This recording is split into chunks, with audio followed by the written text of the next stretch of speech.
Today is on lathe features, specifically advanced CNC lathe strategies. So I've got a part file here. You may be looking at it and thinking, well, you can't really turn down the part completely, especially with these areas here, that profile around it.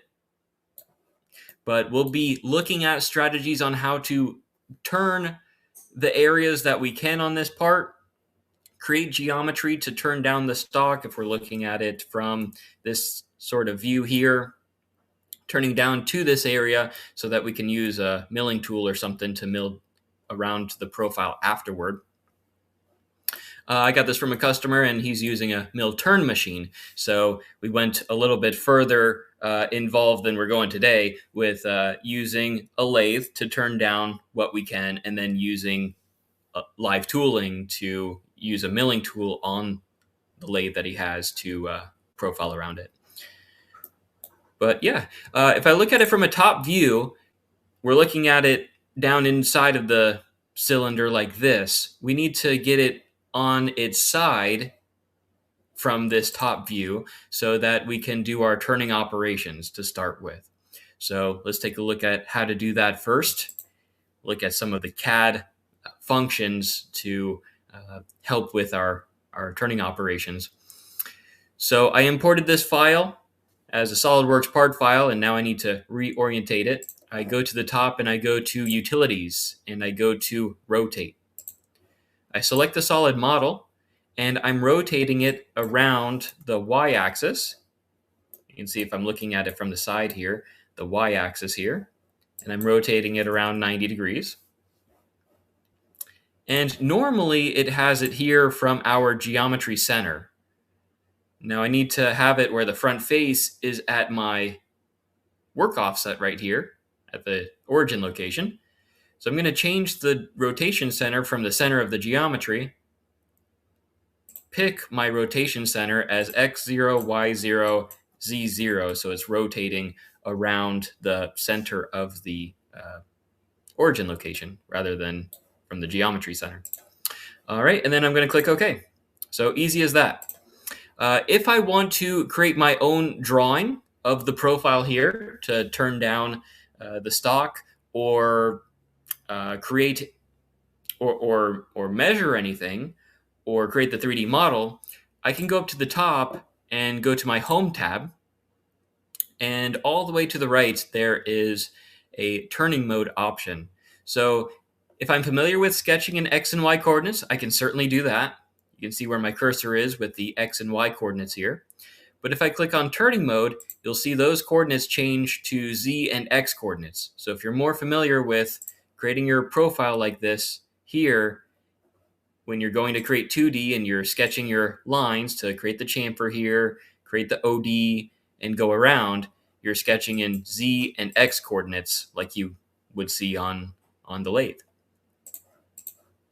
All right, but we're not getting into creating the 2D drawing necessarily in here today. We're just going through some of the strategies in the lathe functionality. I imported a solid model like this, and what's really nice in the newer version of BobCAD V38 is when we go into the lathe operations, we can select our surfaces like this chamfer to turn down the stock down to this chamfer here. In the older versions of BobCAD, and also in relation to this area here, I want to just turn down, I want to just turn down to this position right here. So I actually do want to get the wireframe for this, probably be the easiest way in BobCAD. I'm going to go over to my layers page over here, and I'm going to add a new layer. I'm going to make it active with this green check mark, and I'm going to name it wireframe. It's not necessary to name it a certain thing to have geometry like as a solid on a certain layer, name it wireframe. I just like it naming it that way just for my own preference there to remind me what's on there. So it's active with the green check mark here. When I create the wireframe, it's going to be blue with this color here, and it's going to be a solid line with this line style here. I'm going to go to the top of the page and go to this tab labeled Create 2D. And right next to my extract edges function, there's this function called Spun Profile. I'm just going to window select all of the surfaces here of the solid and click OK. It's going to create wireframe. You can see the ID right here, and you can see the OD and the tallest point of the OD right there of my solid model. So really easy to be able to create the wireframe of your turned part to select for your turning operations there. All right, cool. We're going to be focusing mostly on the OD functionality here today. And I'm just going to leave the wireframe turned on and just sort of do the turning operations this way. I'm going to go to the top and go to Cam and start a new job. And instead of a milling job type, I'm going to select turning and select my machine. So it defaults to this BC2X lathe. That is our Bobcat 2-axis lathe, which is a Fanuc-based G-code when it outputs the code. And there's other machines in here by default. If you don't find your specific machine, you can go to our website, which you're on now for the live event. It's bobcatsupport.com. And up at the top, there's a tab for post-processors. You can download a post-processor there, and you just run the exe file, and it will import the machine and post-processor for you for that specific machine you're using. Now, I'm just going to go back to the BC2X lathe, and we'll look at the Fanuc-based G-code once we output it here. And down at the bottom, we'll click on Stock Wizard. Most customers will start with just clicking OK, because it makes the most sense, I think. But we're going to click on Stock Wizard so that we can define our stock first. Clicking OK just brings us to our cam tree to define that later. But anyways, I'm going to click on the Stock Wizard, and it asks for my workpiece. I have a 3D model here, so I'm just going to click on the 3D model and then go to my next page here with this next arrow button. And with the wireframe in the background now, I can see how large the stock has to be to at least start with to turn down my stock.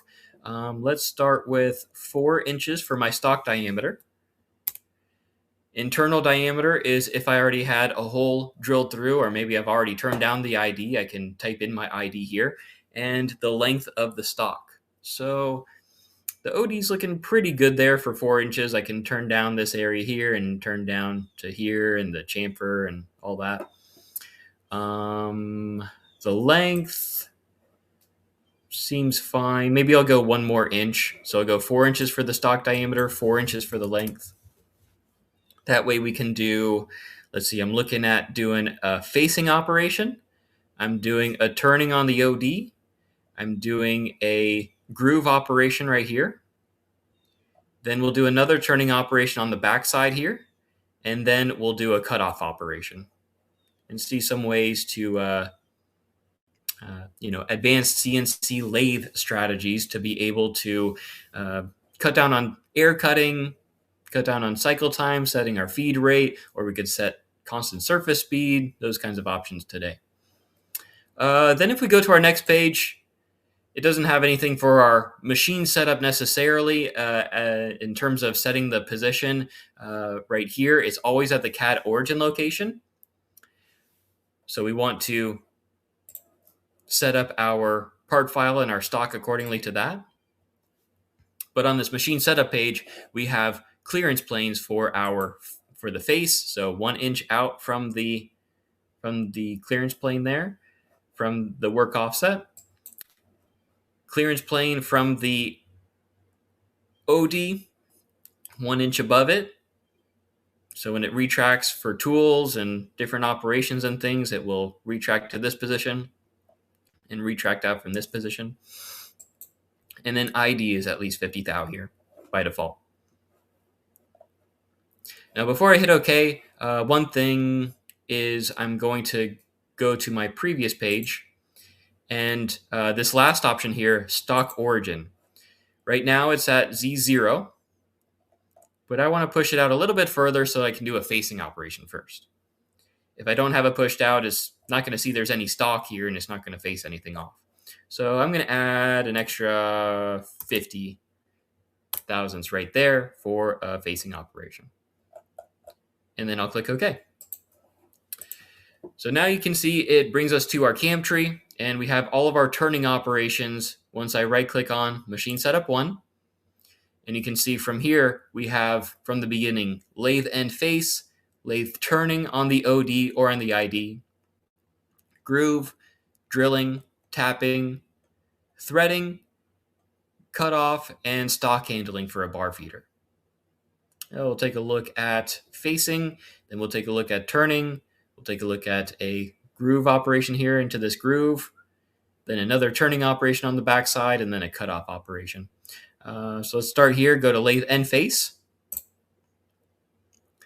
It's going to ask me to select my geometry. I'm just going to select this vertical line as the face I want to face down to, and click OK. Next page. And you can see I'm in version 38, so everything is sitting inside of the software program here on the left-hand side.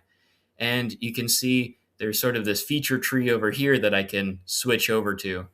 What I really like about this is when I select a tool, when I select a step over, and setting a depth of cut for my facing operation, and all of those settings, up at the top, there's this button, Compute Toolpath.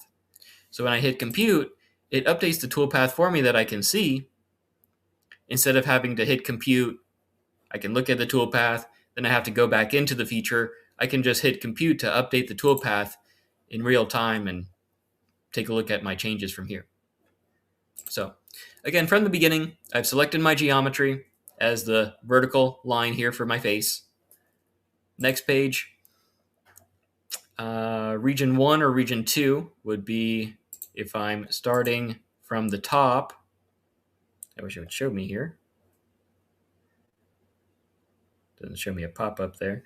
But region 1 would be if I'm starting from the top, working my way down, or if I'm starting from the bottom, working my way up, which region there. From stock would be all of the stock that's showing until I get to my vertical line here. Or you could also do a custom option where you could set your own distance if you wanted to just type in the number here. All right, but I've got the 50,000 from my stock so I can see it in simulation. Makes sense that way to do it. All right, and last option here is extension if I want to go a little bit further past the center of rotation there. All right, next page. We have different machining operations. We have a rough or a rough and finish. Next page, we can output in separate moves or in can cycles. And then our next page is our tool page. I can click on the tool crib. And we have our different categories of tools: rough, finish, groove, and boring bars. And I can select my tool from my tool library, bring it into my tool crib, and then save it for next time. So when I go to my next turning job, I can import my tool crib from here and select it and import all of those tools for next time. All right, then I scroll down. I have my tool number, I have my spindle direction, coolant types, and then I have my spindle RPM and my feed rate, or I can output in constant surface speed so that when it's machining at this level, it's going to be the same speed that the tool is cutting based on the OD here and the OD here, for example. I'm just going to leave it as a just basic RPM. Just let it spin the chuck that way, and then the feed rate just go in the same feed rate the whole time. All right, next page. We have our collision system compensation, so it'll compensate for the tooltip. And then if I don't have collision detection turned on, you can see if like the tool holder might have a collision into the stock like this. I can change it to on with collision detection, so it'll avoid that area, and then I can come back with a finish tool to finish up this area that the tool couldn't fit into. Scroll down on this patterns and parameters page where I can set my depth of cut. I don't know, let's go 20 so that I can do a couple passes. Finish allowance, I'm leaving 10 thou on the sidewalls and on the floors for the finish pass to clean up. Not necessarily the floors for facing, but you get the idea. Next page, we have rapids, where the tool is going to rapid from, where it will rapid back after the operation. Next page is a lead in and lead out. So it's going to lead in parallel into the stock like that. And then lead out is on an angle as it angles out and then retracts out that way. Advanced feed rates. If I'm unable to set the rapid rate at the controller, I can change my rapid moves in the G code and change them to feed moves so that I can control that rate here. And I can also control the feed rate for my lead in and my lead out. And our last page here is MDI for manual direct input. I can manually type in any G code before or after the operation here. All right, and then our next page is going to be the tool page for my finish pass. And I'm just going to leave it as tool 1, and I'm just going to leave it as the feed rate that I have by default there. Next page, we have turning on collision detection. Not super necessary for my facing operation here, but I always turn it on, just force of habit, to turn on the collision detection there. 0 for my finish allowance because I'm machining to the face here with my finish pass. And then the same options as before as the roughing, my rapids, my leads, advanced feed rates, and MDI. And I'll hit compute. And now we've got our toolpath for the roughing and the finish here. If I want to see an operation before my full simulation here, I can go to the feature and I can right click on, let's say, the finish operation, just right click on basic finish, go to backplot, and I can step through here and see it cut across the face there and then how far it's going to retract out. That's really useful if I'm like turning down the ID here and make sure the tool comes in correctly and retracts out the right way. But yeah, so there's our facing operation. We'll get into turning on the OD next. Let me know if you guys have any questions in the comments section. More than happy to answer them in the live event today. All right, so next I'll right click on machine setup 1 again, and I'll go to lathe turning, the next one down. And I'll select my geometry. Now again, since I've got my wireframe like this because of my part file, I can select the wireframe. Or if there are certain surfaces, I can change it from wireframe to solid and surface. So maybe if I just want to select these two surfaces and turn down this area right here, I can do it this way. But I'm going to change it to wireframe again. And I'm just going to start from my chamfer. I can click on each line individually. I can hold shift and click to chain select the rest of it like that. I'm going to deselect all of them here. And I can also window select everything here. But if you see where my window selection is, I'm selecting the back line there. I can just click on it again to deselect that. All right, perfect. I've selected all of the lines on the OD there, and I'm going to click OK. All right, I'm looking at the toolpath so far. It looks pretty crazy. It's coming down, going across from my first pass, coming up and out, and back here, coming down to the next pass. The next pass is going to rough all this out. Somehow it's going to try to rough all of this out and try to rough out the groove here. So we don't need all of this toolpath. We'll look at options on how to remove the toolpath for the groove, and also ways to avoid this area because the tool is not going to be able to fit into this area here. All right, next page. We're turning down the OD versus the ID. We also have options for front face or back face. It's going to do like a vertical cut like this if we have front face or back face. more like a facing operation. All right, it's going to be from stock. And then our next page, I'm going to select rough and finish again up at the top. It'll bring the rough and finish operations into my current operations list here. If there's any operations I want to add from my available operations, I can select one, like this pattern repeat option for spring passes. I can click on it and click on this arrow to bring it down to my current operations list. So when I go to my next page, you'll see a rough, a finish pass, and then pattern repeat. I don't want the pattern repeat option, so I'm going to go down to the bottom, click on pattern repeat that I added here. I can move it up or down in the list with these arrows here in the list of operations. And I can also delete any that I don't want with this red X. All right, cool. Got the roughing and the finish here. Next page, let's output in can cycles so that we can see our G71 and G72 can cycles here. And yeah, we'll hit compute and let's see what the toolpath looks so far.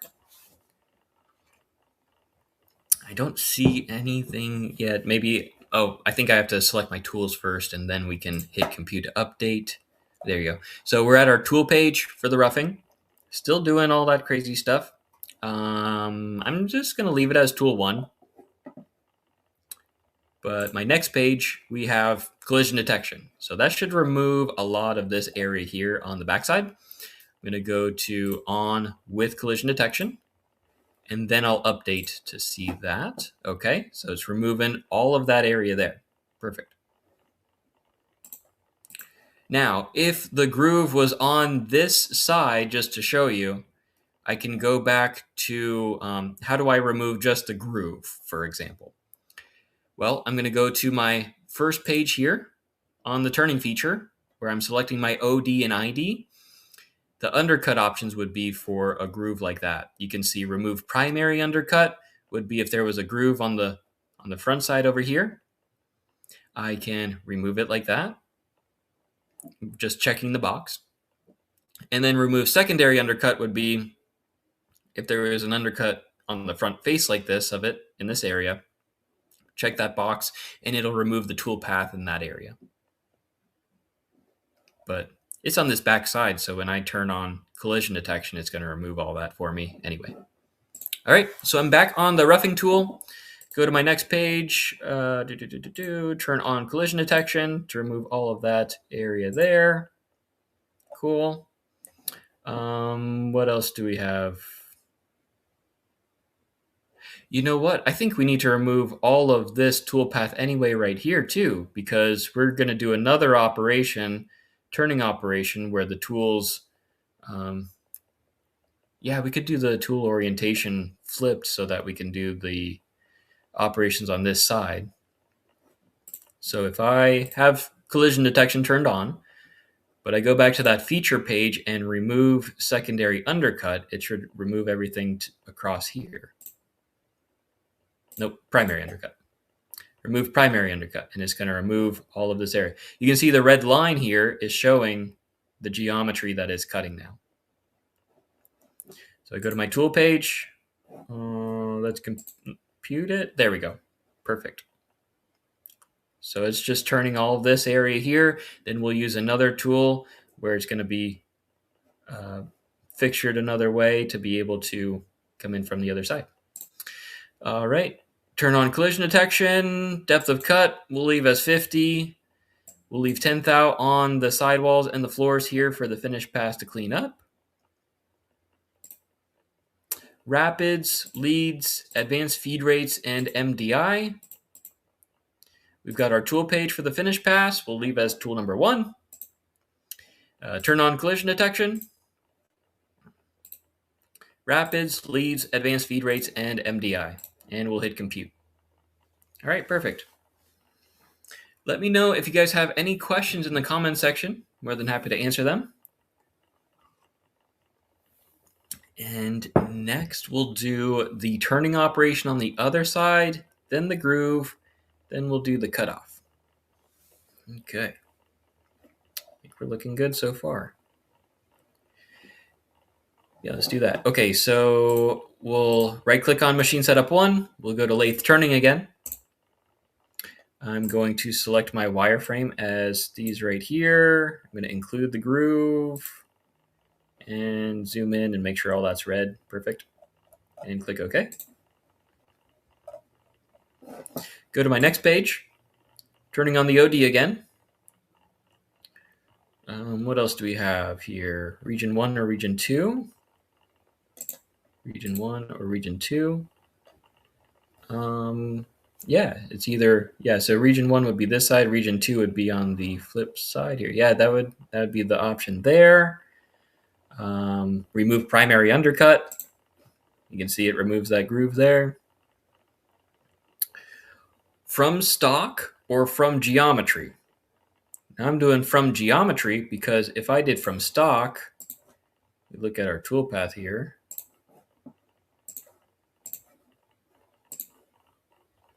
We look at our toolpath, it's going to try to, well, first of all, it's going to try to remove all of this stock that I don't need. And it's going to, well, yeah, how would that work? Okay, maybe I won't do the cutoff. We'll see. Anyway, you can see like all the geometry is going to try to do, and it's also trying to, this is all air cutting right here, here, and here, because I've already turned down this area from my first turning operation. And you can also see the orientation of the tool is pointed this way already because of the region 2 option. Perfect.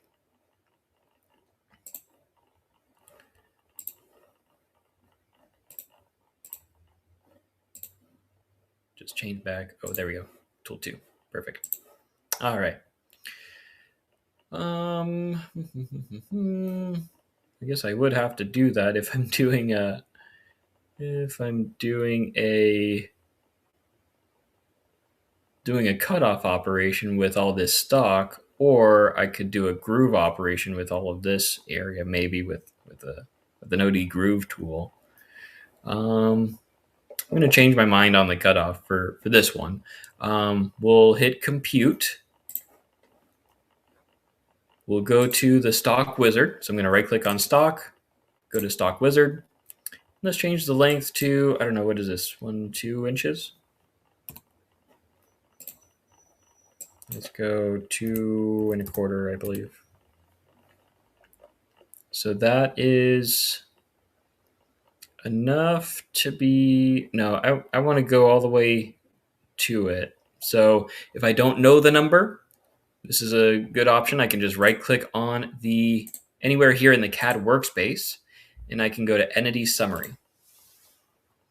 It'll show me how far out in Z I am, or I guess this would be the x-axis. It's showing me I'm at exactly 2 50,000ths. And that's a total of 2 50,000ths for the length. But we have to compensate for the extra 50 that I put on the front face there. So add 50. Perfect. All right, I'll click OK. Then you can see with my toolpath here, I can right click and compute the toolpath. It computes it based on the stock now. But again, still, it's doing the air cutting here. So instead of from stock, I'm going to select from geometry. Am I? Let's see. So that's doing from geometry with my geometry here. Okay, I have to select that as my geometry. Reselect. So I'm right clicking on geometry under the feature. I go to reselect and I select this line as well. And then compute. Perfect. All right, so it's just doing this area. It's not even going to try to get into this area because of the remove primary undercut on the first page as well. And I'm on region 2. Awesome. So if you guys have any turning operations on the other side of the part, that's the easiest way to be able to do it from there.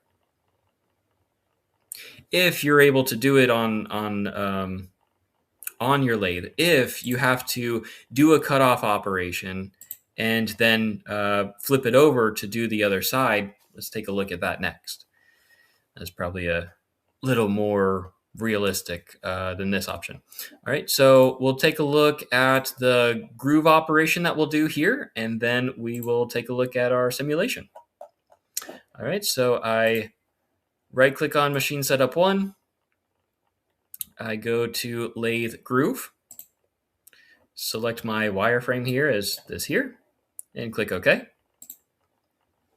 Next page, turning from the OD, region 2 again, from stock or from geometry. I'm not sure if geometry will, well, geometry should work, I believe, because, no, it shouldn't be from, because you can see if I did it from geometry again, even if I did it from geometry, when it comes down with the tool, it's feeding down from this location. I want to, theoretically, I guess I would want to feed from this location, I guess, right? And then turn just this area that's being removed. It might be a safety issue with this area here, but if I remove this from my geometry, I think I may just be able to do these two here and compute. Yep. So now the rapid move is going to wrap it down to here, and then it's going to feed down into the material from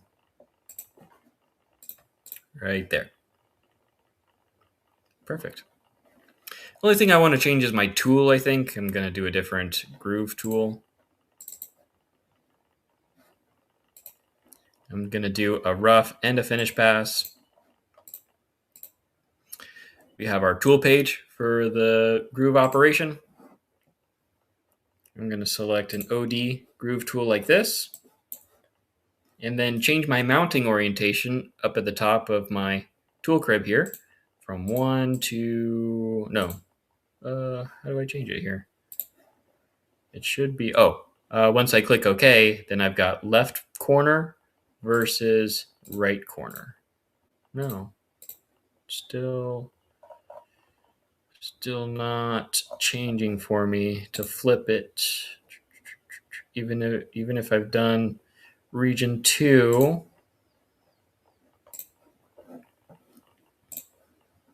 select my mounting orientation. And then isn't there a tool orientation? Thought it would be left corner or right corner. Let's see if I compute it here. I think there's another option as well. I want to select the OD groove. I want to turn on collision detection.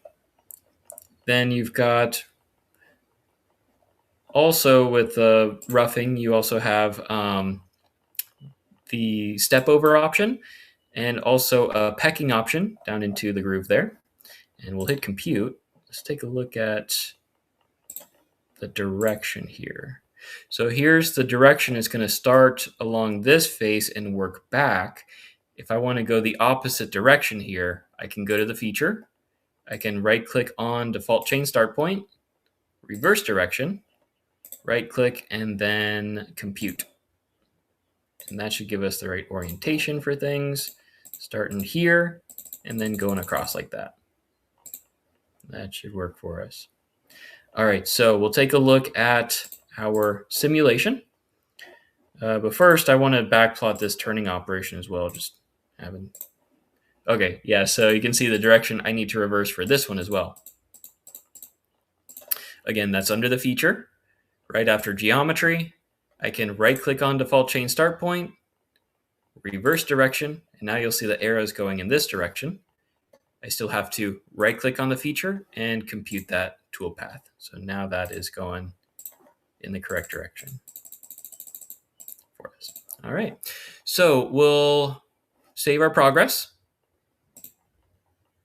I would be saving much more often if this was a real part file I was working on and need the G code for. Save often, and then up at the top, go to Start Simulation.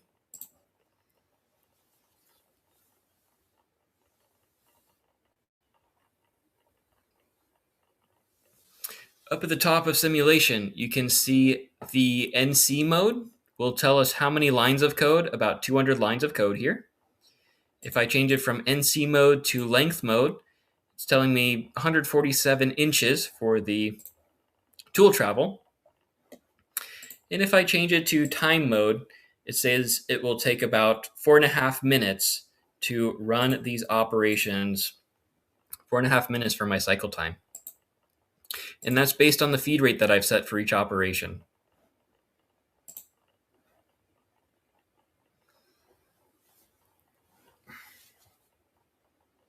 So here's our facing operations. And then turning on the OD, turning what I can on the OD from this position here.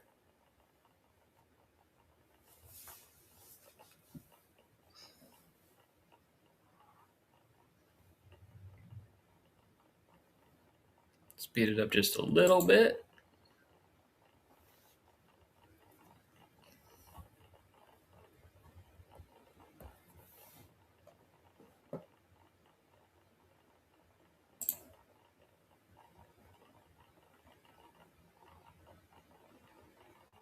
And then the groove operation. So that was the certain corner that we were running into. We could use the right corner of that tool and we wouldn't have the red there, but that's just showing that it's rubbing on the opposite side of the tool. If there were any collisions or anything like that, we would see in simulation. It will give us an error code and tell us if there's any collisions between the tool or the tool holder and the stock. But yeah, everything's looking good here. Let me know if you have any questions in the comment section on what we did so far. I'm going to do probably a little more realistic operations here where we're doing our facing. We're turning down the OD of this area here, probably all the way across out to here. Let's say we're going to do a cutoff, then flip it over, and we'll do the rest of this on the side after we've flipped it over on the machine. So we'll close out of simulation. I'm going to delete a couple of these here. Let's delete the groove operation. I'm just right-clicking on the feature for the turning operation on the backside and hit delete. So this is all we can take care of on this side, the facing and the turning on the OD. And for this example, let's flip it over. And well, first we'll do the cutoff operation here, then we'll flip it over and do the rest of this area here. So let's go back to our stock being a little bit larger. Let's go, I don't know, let's go 4 inches like we did before. Then let's do a cutoff operation. Then let's see how to flip it and do the second turning job. So I'll right click on machine setup 1. I'll go to lathe cutoff. Select my geometry. It's just like selecting the front face here for the facing operation. I'm just selecting this point. Well, normally I highlight the vertical line and then click on the bottom point as my cutoff operation. Next page, it asks whether from stock or a custom distance that I'm starting from, but I'm gonna, I really want to start here instead of here. That's a bit of air cutting.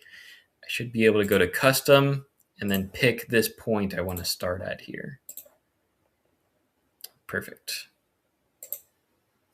All right, just doing a cutoff operation. Next page, I could output in separate moves or in canned cycles. I don't know what that would do with a cutoff operation necessarily. Then we've got our tool. I want to make sure the tool's long enough. I want to go, I was imagining the ID's already cut. So if we are just getting to this position, we'll just leave it alone. Go to our next page. We have our cutoff in Z and cutoff in X, which is this position right here. If I want to go down to the very bottom, I can just zero this number out. Like that. Next page, our rapids and MDI page, and I'll hit compute. Now, since I zeroed it out, we can backplot it and see it go all the way down to the bottom. I would change the geometry of the tool holder so that it has enough travel there. But I'm just going to go down to this position here for this example. I'm going to right click on cutoff, go to edit, and let's see. I don't remember that number there. Can I pick my endpoint from the feature here? So in my cam tree, just right click on endpoint, reselect, pick that point, and then compute. Perfect. If I want to go a little bit further past, I can always edit the feature, go to parameters, and let's say my cutoff, let's say I want to go an extra 100,000. So I'll just subtract 100 from it. And there we go. Perfect. So we'll save our progress in the part file. I'll blank out the toolpath and everything here, so we're back to our wireframe. And this is the best way I know of to do the rest of the operations on this side after our cutoff operation. I'm going to go to my layers, and I'm going to create the wireframe for the other side of it. I'm going to right click, go to add new layer. I'm just going to name it backside. I'm going to go to utilities. I'm going to go to mirror, the option right after rotate, select my wireframe, and then click OK. Well, sorry, before I click OK, I want to click copy so that I'm keeping my original here and just making a copy of it over on the other side. I'm mirroring it across this x-axis here. I can mirror it across the z-axis or mirror it on itself here. But anyway, yeah, I'm mirroring it over to this side, making a copy, and click OK. Now let me check if it's on the wireframe layer or if it moved to the backside layer with it active. I think just because it's a copy, it stays on the layer that its original was on. So I have to move it to the backside layer sort of manually. I'm going to go to my select mode here. I'm going to window select everything here that I need. And then this icon, the first icon is to create a new layer. The second icon is to create a group of layers in the layers page. And the next icon is to modify to current layer. So I'm moving everything that I have highlighted in red to the layer that is currently active. So now it's on the backside layer separate from everything else. All right. And the only thing I need to do is just move it to the wireframe position and then do my turning operations from my work offset, which is, again, always at the CAD origin location here. So probably easiest way is just right click, go to entity summary, find out how far over I have to shift it. We're looking at 2 50,000ths, as we mentioned before. Go to utilities, go to translate, select my wireframe. I'm going to shift it over in Z minus 2 inches and 50,000ths of an inch. And we'll shift it over like that to the same position as my wireframe layer. And then just start from scratch. Go to cam, start a new job, select turning, go to my stock wizard. I don't have my 3D model mirrored. I could mirror it over and place it where the backside layer geometry is, or I can just skip it. It's not totally necessary. Just helps in simulation. You can see how much material is removed based on your workpiece that you have there. Then we can set up our stock diameter and all of those options. Let's see. Do I want to create a cylindrical shape, or do I want to tell the software what I'm starting from, not a cylinder here. So it's going to be a little bit different, isn't it? then stock being 4 inches like that, well, it's just going to be to this position here. I've already cut it off here. I could do another facing operation if I wanted to, but I'm really just focused on the OD and the groove here. So really all I want to do is right click, go to Entity Summary.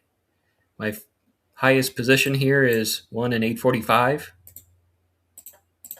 So I'll just go here to the stock diameter, 1 in 845 times 2. There's my position that I need for my material to be removed here.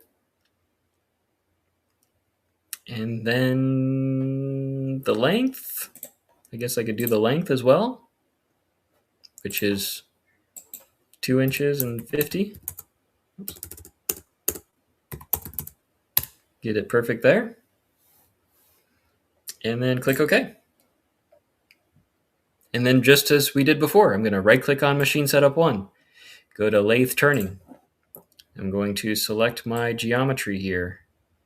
I click on this top OD line here. I don't need that one. We've already machined that down. So I'm just focusing on this area right here. I'll click OK. Go to my next page. I'm turning down the OD.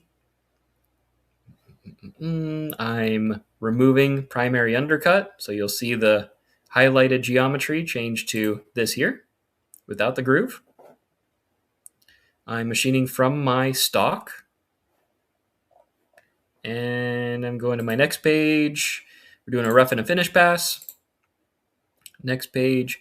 Let's leave it as separate moves for this one, because if I have it as separate moves, I can select my tool.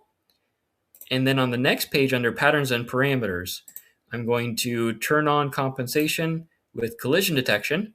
And then down at the bottom, there's a newer option. I want to say this started in version 36. So a few versions back where we have this chip break option. So instead of the roughing operation going in the correct direction here and going across, all the way across, for some machines or for some tools, you know, there's a lot of material built up when it goes across, creates a bird's nest like that. You can go to patterns and parameters on a roughing operation and turn on chip break. You can set the length of the cut and the retract distance here. So the length of the cut as a 1/4 inch here will go across a 1/4 inch right here, and then it'll retract 50 thou that I set, and then come back down and then go across a 1/4 of an inch each time. So that chip break option allows the tool to retract just a small amount as it's roughing so that it doesn't have any built up material as it goes across there. This is a small area, but if you're going across a long piece of stock, you can retract a certain distance and be able to get rid of all that built up material as it runs across. You can set the length of cut, you can set the time interval, or you can set the length of chip that you want before it gets removed. And then your retract option as well. All right, so then we have rapids, leads, advanced feed rates, and MDI for the roughing. And for the finish pass, our finish tool, turn on collision detection, and then rapids, leads, advanced feed rates, and MDI. Awesome. Then we do our groove operation. I just right click on Machine Setup 1, Lathe Groove, select, I'm just selecting these 2 lines here. I don't want to select this line because, again, I don't want to start from here and just air cut. I just want to start here and do my grooving operation in this area. By selecting OD for the operation type and from geometry so that I'm not doing any air cutting. Doing a rough and finish, selecting my tool. We want something like this, OD groove. And the other option is setting up the tool for the finish pass. Make sure it's the same tool there. and we'll hit compute. So there's the groove operation.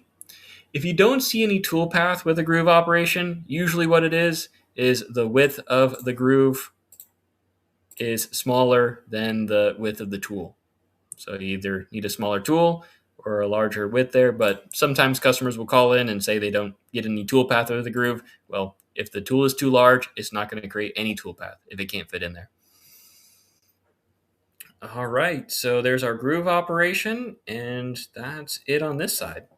We can take a look at the simulation, and I'm going to turn on CAN cycles once we're done here to take a look at the G code and maybe cover a little bit about CAN cycles for the end of our live event today. All right, so here's the roughing on the OD and the groove operation from there.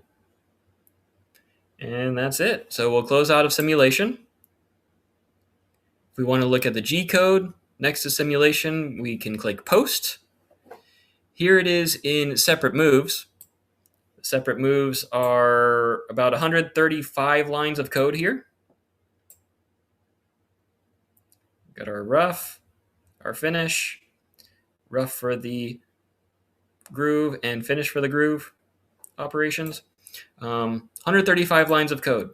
Let's change it to CAN cycles. I'm going to right click on the turning operation, go to edit, and under posting, I'm going to change it to CAN cycles and hit compute. Now let's post that. The G code is now only about 85 lines of code. So we cut down about 50 lines of code in the G code, and that is all based mostly on the roughing for the turning, but I think also for the finish on the turning as well on the OD. And basically what this is doing, we'll take a look at the what the CAN cycle is doing here in the G code to shorten up the code and make things easier for you to be able to plot the points as well for the G code as well. So we'll scroll down here. Here's all of the comments, the program numbers right here, the comments for the machine, the tool. Here's the tool number, spindle speed. And then we get to G71 is our first CAN cycle for the roughing. And then this P value and this Q value. Now P10 is saying read P10. P10 is saying read the G code line number 10, your X and your Z coordinate. We can plot that point here. And then Q17 is saying read line number 17, which is your X and Z value here. So let's see where those values are. Let's do it from the backplot, I would say. It should be right. Let's see, we're at line number 10 is X 3.044, Z 0.097. So that would be where we're at currently in Z. Where we're at currently in X is going to be at the end. So we're going to move it all the way across.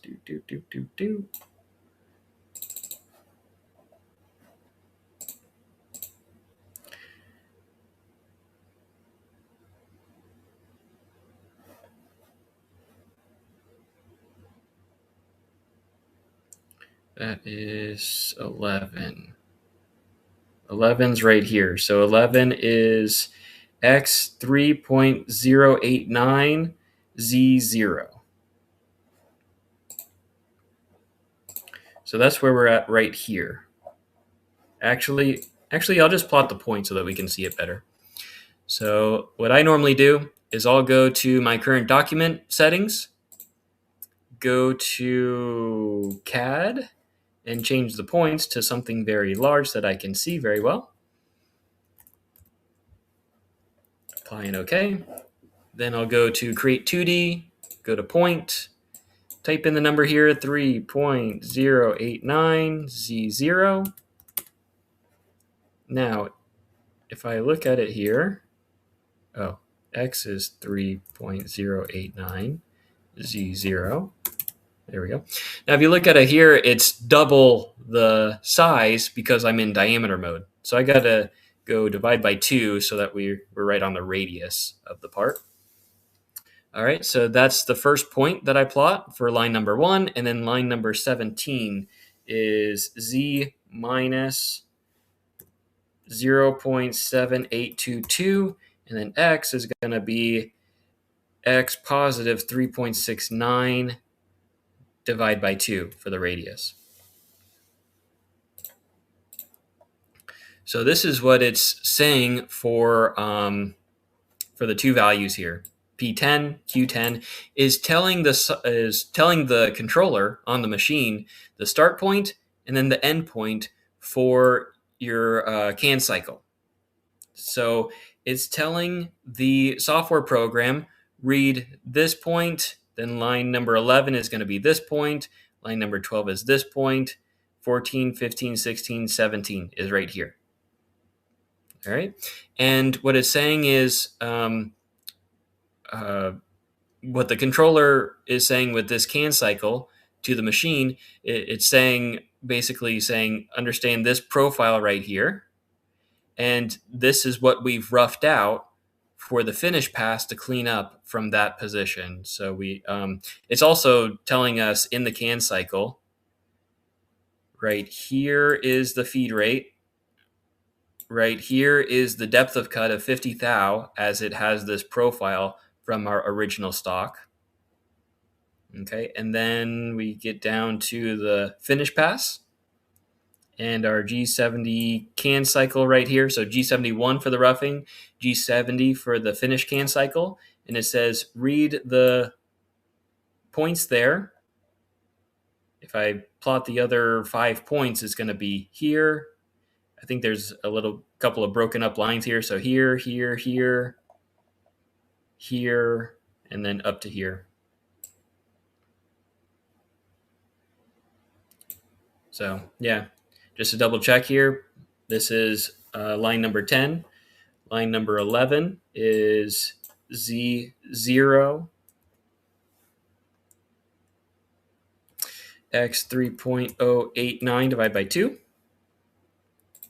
Next is Z0, basically minus 0.001, X 3.089 divided by 2. You can see that that line is broken up into little line segments for whatever reason.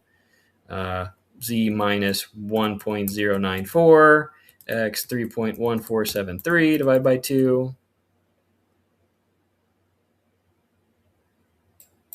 Minus 0.1094. There we go. So now we're at the corner, and then we should be going across from there. Z minus 0.1186, X positive 3.1489 divided by 2. This is why you can see the back plot is much easier than plotting all of these points. Because when I'm just going to get to the end here, minus 7818, X is 3.1496 divided by 2. So there we are. Those are the points that are plotted for the can cycle. It's telling the controller, start with your stock like this, and then just machine all of this area, and then do your finish pass just with those points there. So that's what that's doing. I like to be able, in the newer versions, just go to the cam tree, right-click on the roughing here, get your progress bar down to like this position here, and now you can just step through and you can see, okay, well, here is here is Z0, X 1.55. You just multiply that by 2, and you've got your first plot point right there. Line number 11. And then you keep going from there. Yeah, so that is a crash course on can cycles, and also going through some of the features on advanced CNC lathe strategies. So please let me know if you guys have any comments in any questions in the comments section. More than happy to answer them today. And I want to thank everybody for viewing the live event today on Lathe, being able to machine both sides of the part here, do a cutoff operation to be able to turn down the stock on both sides, do the groove operation, and finish everything up here. All right, let's make this look a little bit nicer here. That, and that. So there's our part file that we start with, doing the facing, turning of the OD, and then a cutoff, and then flipping it over and doing the other side of it. Cool. All right. I don't see any questions in the comments section, so I want to thank everybody for viewing the live event today, and we hope to see you in the next webinar. Is going to be April 1st. It's not a joke. It's going to be April Fool's Day. All right, cool. That's going to be April 1st, 1 p.m. Eastern Time. Hope to see you there. All right. Thanks, everybody. Have a great day.